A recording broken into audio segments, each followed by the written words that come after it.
Level up your LA Kings experience with the new Vivid Seats Elite Seats. All the on-ice Kings action with even more exclusive access. Enjoy great seats to the game along with premier dining inside the Lexus Club with all-you-can-eat food and non-alcoholic beverages. Plus, get a free Team LA Kings item and parking with your purchase. Score your Vivid Seats Elite Seats tickets today and earn rewards on each purchase from the only ticket company that rewards you for buying. Experience it live with Vivid Seats, the official partner of the LA Kings. You're listening to an LA Kings podcast. For more episodes of this and every other Kings program, visit lakings.com/podcast. You're listening to All the Kings Men, the official podcast of the LA Kings. Now, here's your host, Jesse Cohen. All right, we're recording this episode of All the Kings Men in our shared office. Joining me today, Zach Dooley. How are you doing today, Zach? Jesse, I'm a little tired, but I'm doing good. Busy day for me. So ordinarily, we would record an episode prior to Thursday morning. The episode would go out Thursday morning at 5 a.m. Earlier this week, we made the decision to record on Thursday because we knew that the cuts of George, Greentree, Woolley, and Mania were coming. And we wanted to record after those cuts. And we thought there was a potential that there might be more. So we were like, we'll record Thursday morning. We'll post it early Thursday morning. We'll have up-to-date information for you to hear. We won't be speculating, and that'll be that. And then Wednesday night, Drew Doughty got injured, and we realized, we probably won't be getting a full update on that information until Friday. So rather than release an episode recorded on Thursday where we sit around going, I don't know, when's he coming back? Do you know? I don't know. We thought we'd record today after getting the information. A lot of stuff happened today, so we're recording it around 2:30, give or take. We had intended to record a little bit earlier, but busy. So let's just jump into it, Zach. Drew Doughty, surgery required, month to month, but based on what we heard from Jim Hiller this morning, will be back. Yep. During the season. Month to month, I don't want to speculate, but will be back. I feel like it was probably about as good as you could have expected here, right? Yes. And it's interesting to say, he broke his ankle. Great. That's not good, but it obviously could have been a lot worse. Does not seem like there's any ligament damage. Exactly. So it won't cost him a year of his career. Fractured left ankle, month-to-month timeline, will have surgery, I'd imagine, soon. Yeah. Jim Hiller, very clear he expects Drew back this season, which is great. He's not gonna play 75 games this year. I'm sure he'll miss, maybe the 20 to 30 range. When Quentin Byfield fractured his ankle a few years ago in camp, he was about 2 months on the timeline before he was back playing AHL games. Alex Edler was closer to 3, but those were different injuries. We'll see where Drew Doughty lands. But all things considered, I think this could have been a lot worse. Best possible scenario once we saw the injury. Exactly, yeah. And again, it's weird to say that, right? That this was the lesser of two evils, I guess. But it is Drew Doughty, a very, very durable hockey player, a guy who will be back as soon as he can come back. And now the Kings have to find a way to fill that void as best they can. They can't just fill it because he's Drew Doughty. You can't just replace Drew Doughty, but the games are going to come starting October 10th, and you can't just say, well, Drew's out. Doesn't matter. You got to find a way to win those games. So when Doughty is back, you're in a good place for him to help the team. And before we get into what the team might look like without him, this had not occurred to me until we started talking about it right now. Whenever he does return, I think it's not out of the question that they would send him on a conditioning assignment, which means theoretically, I don't know that they will, but theoretically, you could see Drew Doughty in an Ontario Reign uniform at some point. It's highly unlikely. Maybe. Because, he had that injury in 21-22 that's true. and he went right back in. That's true. But it's not out of the realm. Yeah, I'm just saying it's possible. It's possible. No. And that'd be wild. He's never played an AHL game in his life. No, and probably shouldn't. Yeah, I don't think he will, but it's not out of the realm. Like I said, it hadn't occurred to me until just now. That'd be, imagine that. Yeah. A game, or hey, bud, you got to go to Bakersfield. Yeah, we'll see what the schedule looks like. So in the meantime, the Kings have to put together a lineup without Drew Doughty. And as you said, you don't replace Drew Doughty. I've heard people say now they have X amount of cap space. They can go and get a guy. What guy? Even if they did, no team is trading a guy like Drew Doughty to the LA Kings. And it's not a season ending injury. So you can't Vegas this thing up and LTIR it. So in the meantime, based on 2 days of practice, which should not be considered definitive by any stretch of the imagination, but it looks like Burrows will be skating with Mikey Anderson as a pair. Yep. And Brant Clark will assume the power play duties. Yep. Unclear about the penalty kill. I don't think we saw them practicing that, or if we did, I was distracted by other responsibilities. Mm-hmm. But it looks like they want to keep Spence and Gavrikov and Clark and Edmondson at least 5-on-5. They want to keep the pairs, keep what they've been working on. And part of that is probably because this isn't a season-ending injury. Drew Doughty will come back. And rather than overcomplicate things by shuffling pairs and everything, you're not going to replace him, but somebody will fill in for him. Yeah. And we'll see how it goes. All 6 guys are impacted by this, Yep. but I think more so than the others, it's Burrows and Clark. Mm-hmm. For the reasons you mentioned. I think off the bat, like Burrows played 73 games last year with the Sharks. It was a terrible team, but he wasn't the 6th guy. He was like Right. the 3rd guy. So he's been around the league, plays with some edge, plays with some bite. He's a really good skater. Won't be overwhelmed at all by playing more minutes and playing NHL games. Good player to have around for situations like this. Clark is the wild card for sure. Like I don't think they want to overwhelm him at first by saying, hey man, here's Drew's role, fill it. That's a lot for a young player. So I think he will start by not moving up in the lineup at 5-on-5. We saw him with that top power play unit today. You'd have to think that is the plan, right? To give him those minutes. And if his game elevates playing lower in the lineup, I don't think there'll be any hesitation to move him up. Jim Hiller said that today, right? The players who earn the minutes will play them.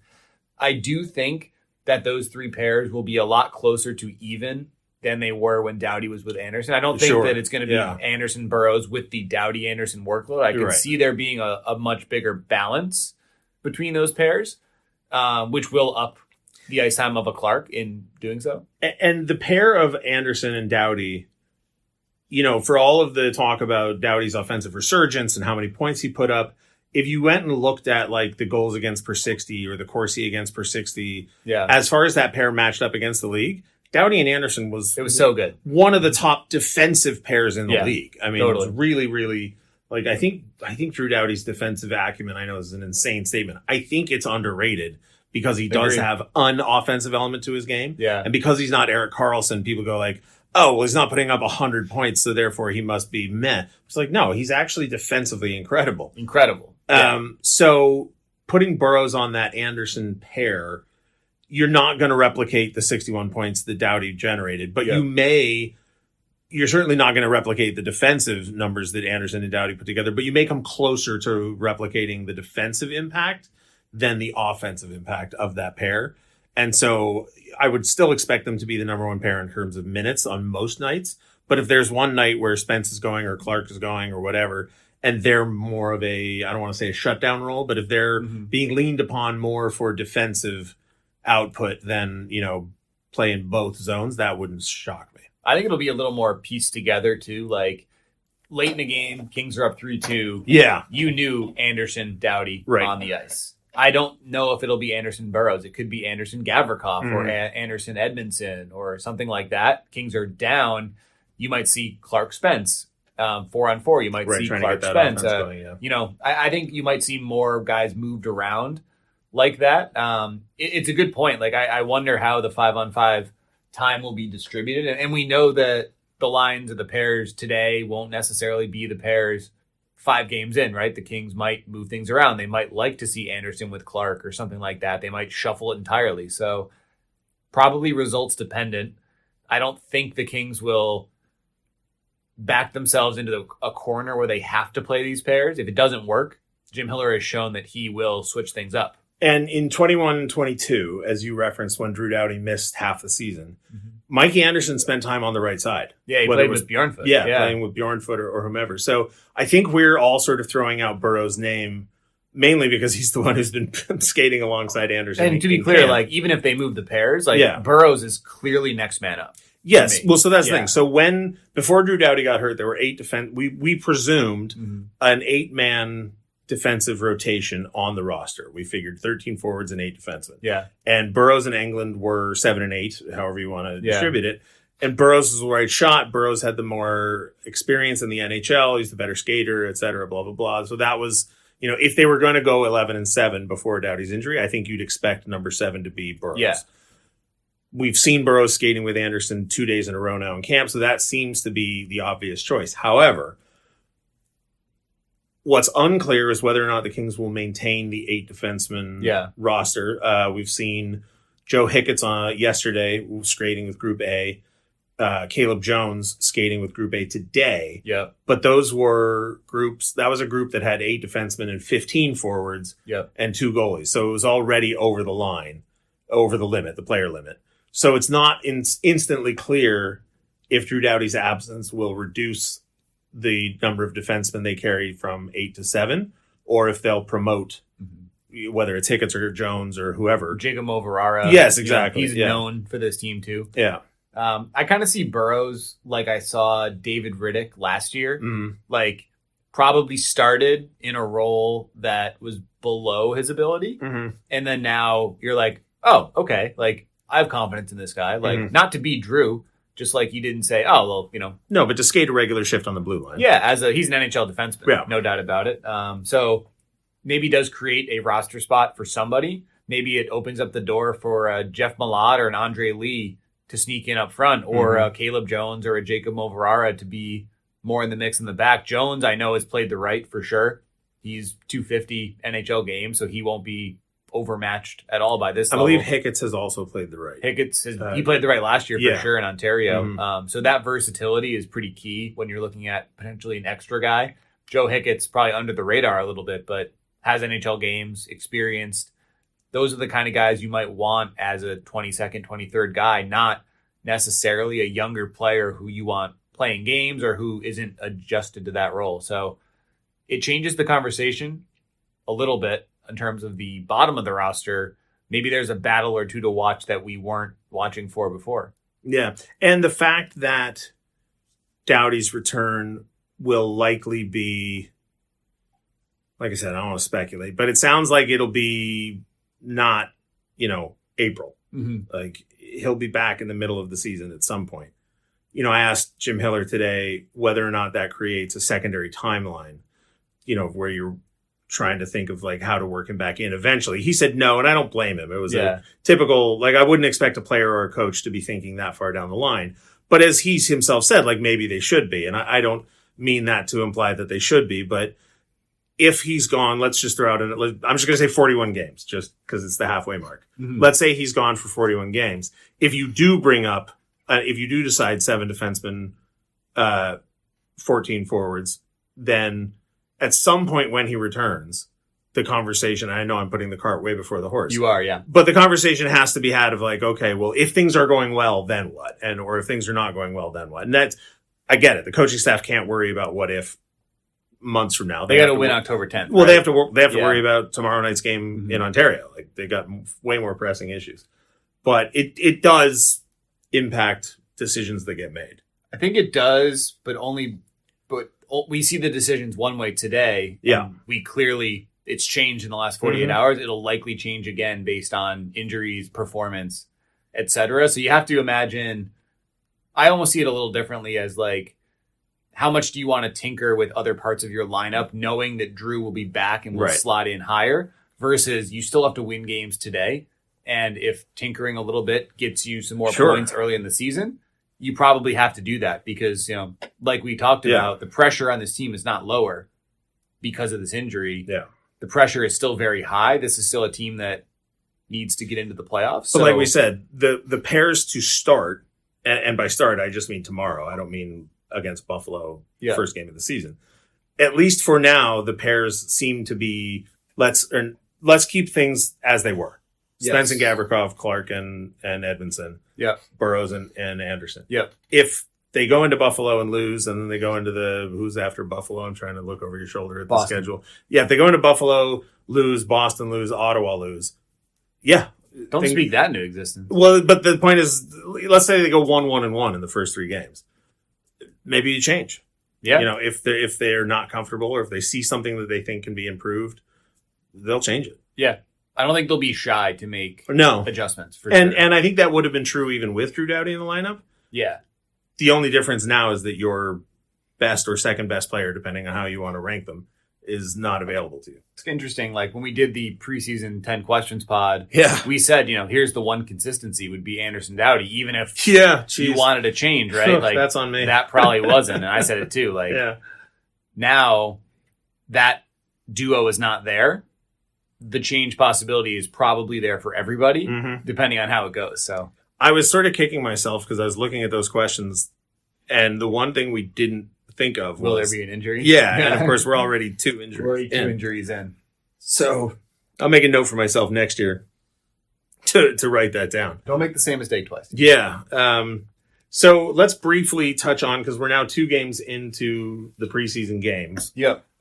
Utah and Vegas. You were in Vegas. Mm-hmm. I think the names that I hear the most frequently with praise attached to them are Carter George, no surprise. Yeah. Alex Turcotte. Yep. Andre Lee. Kyle Burrows for stepping in for Drew Doughty against Vegas when he was injured. Any other names that I'm leaving out that you have heard people sing the praises of? The Byfield line in Vegas Mm-hmm. specifically, very good. Jordan Spence in Vegas, I think deserves praise too, and Jim Hiller was willing to give it to him after the game. Jared Woolley, a nice night in Vegas as well. I think those were the guys for sure. I think Turcotte, the guy who's played both games, has stood out. I didn't watch the game in Utah, heard good things, saw good things in Vegas. The tenacity he plays with is good. Like I really like that with him. I think he's maybe having his strongest camp that I've seen since he's been here, so that's really encouraging. But I don't put a ton of stock into a guy like the Byfield line, right? Like we know who those 3 guys are. They're on the team. For a guy like Turcotte, who we expect him to make the team, but now is he pushing to say, hey, maybe I should get more of a look than I have? Great to see a guy like that thriving during camp. He's a funny one because it's not the exact same situation as Velarde was, but when Velarde was drafted, he didn't play for the first 2 years. Pretty much. And so what you had was a prospect that came in with a lot of expectation. And then by the end of that injury, it was like, Jesus, is Velarde ever going to play again? Yeah. And then when he came out and was actually quite good, it was like, oh yeah, I totally forgot this guy's good. But it was almost after he had been like written off. Yes. But so that's the one thing that he and Turcotte have in common. Turcotte was a 5th overall pick. Yeah. Came in, went to college, came out of college. COVID happened the day after he came. Yeah. And then I think he got injured. Did he have like an appendectomy or something in one training camp? It's hard to keep track. But like he was plagued with injury. Yeah, totally. And so now the conversation about Alex Turcotte is, well, is he ever going to make it to the NHL? And if he does, is he a 4th line center? Mm-hmm. And then he plays really well. Yeah. And again, it's like after he was written off, you go like, oh yeah. Oh geez, this guy's got hands. This guy can score from in tight. This guy does play a game that would justify being drafted where he was. So, I believe the ceiling is still quite high for Alex Turcotte. Yeah, I mean, and the floor seems to be established too as like an NHL player, which is good. Versatile, can play center and wing. I like him in the middle. Yeah. But if the Kings do decide to ever, hey, we want to load up 2 lines, maybe there's a guy like Turcotte who could slide up and be effective as a 3C. Liked his game a lot in those 2 games. Hope to see that continue. So the next game is Saturday afternoon in Ontario. Yep. The game after that is Monday against the Anaheim Ducks in Anaheim. Both of the next 2 games are against Anaheim. Then the team leaves for Quebec. Yep. I think that basically covers it. Am I leaving anything out? Look, the big news all centered around Doughty, right? And we talked Burrows, we talked Clark. Oh, you know what? One thing I did leave out. Ontario Reign camp opens on Monday. Yep. So there's probably a significant split of the roster coming soon. Yeah. It could be Sunday. Yeah. Might not be in full because I don't know how big of a group they'll want to send to Anaheim Monday, but certainly by Quebec, the Kings won't be traveling with 50 players. They'll have that list. There's also the pretty waivers. tight by then. Like they can't just assign everybody to Ontario. Guys have to be placed on waivers and then wait 24 hours. So even if the list is released on, let's just say Monday, it might be till Tuesday that they are available. So by Tuesday, I think we'll have a group that's down probably 30 or a little bit under, maybe over if you count your injured guys. But I think it'll be a much tighter group on the plane to Quebec. Yeah. So that's it. Training camp has been way more eventful than I thought we were expecting, and certainly more eventful than we wanted it to be. Yeah, boring camps are great. Yes. Well, that's everything, isn't it? The older I get, the more I realize how wonderful boring things are. Boring's not bad. No, it really isn't. Zach, thank you for joining me. And sorry for the delay on getting this episode out, guys. Like I said, we wanted to make sure that you had the most up-to-date information rather than record something and then have it be wrong. But we will 5 have, hours I later. think, a very exciting episode next week. Yeah. Next week which should will be be great. out, Yeah. So stay tuned, and thanks for listening.